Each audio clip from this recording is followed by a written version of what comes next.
അരിഞ്ഞെടുത്ത കുക്കുംബറിൽ ഉപ്പിട്ട് പിഴിഞ്ഞെടുത്ത് ആ വെള്ളത്തിൽ ഗോതമ്പ് പൊടി ഇട്ട് കുഴച്ചെടുത്തിട്ട് അകത്ത് കുക്കുംബർ കൊണ്ടുള്ള മസാലയും തയ്യാറാക്കി കൂടെ പച്ച ചട്നിയും എങ്ങനെ ഉണ്ടാക്കാൻ നോക്കിയാലോ നമുക്ക് പോയി നോക്കാം. അങ്ങനെ നമ്മള് 2 കക്കേരിക്ക എടുത്തിട്ടുണ്ട്. കക്കേരിക്ക നമുക്കിനി ചോപ്പ് ചെയ്തെടുക്കാം. കുക്കുംബർ ചോപ്പ് ചെയ്തതിന് ശേഷം കുറച്ച് ഉപ്പിട്ട് കൊടുക്കുക, എന്നിട്ട് നന്നായിട്ട് യോജിപ്പിച്ചെടുക്കുക.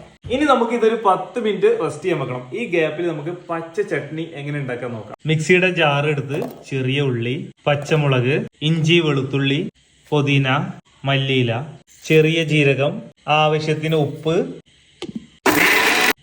കുറച്ച് തൈരും കൂടി ഒഴിച്ചു കൊടുത്തതിന് ശേഷം അങ്ങനെ നമ്മുടെ പച്ച ചട്നി റെഡി ആയിട്ടുണ്ട്. കുറച്ചു നേരം റെസ്റ്റ് ചെയ്യാൻ വെച്ചിട്ടുള്ള കുക്കുംബർ അങ്ങനെ നമ്മൾ പിഴിഞ്ഞെടുക്കണം. ഇതിന്റെ നീര് മാത്രം വേറെ എടുക്കണം. ഇനി നമുക്ക് കുറച്ച് ഗോതമ്പ് പൊടി എടുക്കാം. കുക്കുംബറിന്റെ നീര് ഒഴിച്ചു കൊടുത്തിട്ട് നന്നായിട്ട് യോജിപ്പിച്ചെടുക്കുക. ഉപ്പ് ചേർക്കേണ്ട ആവശ്യമില്ല, കാരണം നമ്മൾ നേരത്തെ കുക്കുംബറിൽ ഉപ്പിട്ടല്ല, ഉപ്പ് ഈ നീരിൽ ഉണ്ടായിരിക്കും. അങ്ങനെ മാവ് ഈ ഒരു പരുവത്തിലാക്കി എടുത്തിട്ടുണ്ട്. ഇനി കുറച്ച് ഓയിൽ ഒഴിച്ചു കൊടുത്ത് ഒന്നും കൂടി നന്നായിട്ട് എന്ത് ചെയ്യുക, കുഴച്ചെടുക്കുക. ഇനി നമുക്ക് താറാവ് മുട്ട ഒന്ന് ചിക്കി എടുക്കാം. കോഴിമുട്ട ആയാലും മതി, നമ്മളിവിടെ താറാവ് മുട്ട അവൈലബിൾ ആയതുകൊണ്ട് എന്താണ് താറാവ് മുട്ടയാണ് ഉപയോഗിക്കുന്നത്. നേരത്തെ നമ്മൾ ചോപ്പ് ചെയ്ത് വെച്ചിട്ടുള്ള കുക്കുംബർ ഇട്ട് കൊടുക്കുക, താറാവ് മുട്ട ചിക്കിയത്, പച്ചമുളക്, കുറച്ച് കുരുമുളക് പൊടി, ടൊമാറ്റോ സോസ്, കുക്കിംഗ് ഓയില്, ഇനി എല്ലാം കൂടി നന്നായിട്ട് യോജിപ്പിച്ചെടുക്കുക. ആവശ്യത്തിന് ഉപ്പ് ചേർത്ത് കൊടുക്കുക. തുടക്കത്തിൽ നമ്മൾ കുക്കുംബറിൽ ഉപ്പിട്ട് വെച്ചിരുന്നു, അപ്പൊ ശ്രദ്ധിച്ച് വേണം ഉപ്പ് ചേർക്കാൻ. ഇനി നമ്മൾ നേരത്തെ തയ്യാറാക്കി വെച്ച മാവിൽ നിന്നും ബോൾ പിടിച്ച് നമുക്ക് പരത്തിയെടുക്കാം. തയ്യാറാക്കി വെച്ചിട്ടുള്ള ഫില്ലിങ്സ് ഇതിനകത്തേക്ക് ആഡ് ചെയ്ത് കൊടുക്കുക.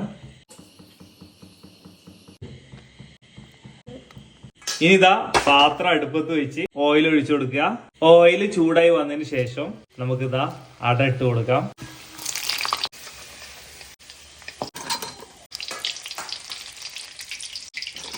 അങ്ങനെ നമ്മുടെ കുക്കുംബർ അട തയ്യാറായിട്ടുണ്ട്. ഇനി നമുക്കൊന്ന് കഴിച്ചു നോക്കാം. ഇനി ഇങ്ങോട്ട് മുറിച്ച് നോക്കി കഴിഞ്ഞിട്ടുണ്ടെങ്കിൽ അകത്തെ ഫില്ലിങ്സ് ഒക്കെ കണ്ടില്ലേ, ഉഷാറായിട്ട് തന്നെ നമുക്ക് കാണാൻ പറ്റുന്നുണ്ട്. ഇതാ പച്ച ചട്നിയിൽ ഇങ്ങനെ ഉണ്ട് മുക്കിയെടുക്കുക. ഇനി ഒന്ന് കഴിച്ചു നോക്കാം.